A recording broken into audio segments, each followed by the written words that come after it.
C'est le palmarès annuel des monuments nationaux les plus visités en France, Isabelle. Oui, c'est aussi un indicateur de la bonne santé du tourisme. On a le bilan ce soir pour l'année 2019. On précise que la Tour Eiffel, qui est un établissement privé, ne fait pas partie de ce classement.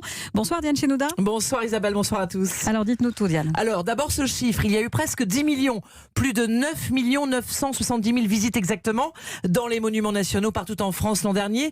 C'est un peu moins qu'en 2018, on avait pour la première fois franchi la barre symbolique des 10 millions. Alors pourquoi ce tassement? L'incendie de Notre-Dame, évidemment, qui a fait perdre 350 000 visiteurs quand même. L'Arc de Triomphe aussi, qui a été fermé pendant 19 jours lors des manifestations des Gilets jaunes. Et puis en cause également, notamment la canicule, qui a fait fuir les visiteurs des remparts de la cité de Carcassonne. Alors du coup, qui arrive en tête, Diane? L'Arc de Triomphe, qui reste quand même le monument le plus visité de France, avec plus d'1 600 000 visiteurs. Juste derrière, on a l'abbaye du Mont-Saint-Michel, toujours très populaire. Sa fréquentation a même augmenté de plus de 6% l'an dernier.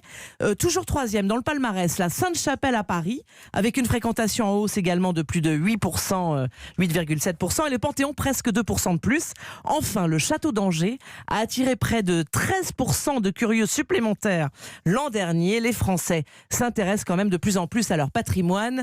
L'effet Stéphane Bern joue aussi. Le Château d'Angers, je ne connais pas encore. On va y aller.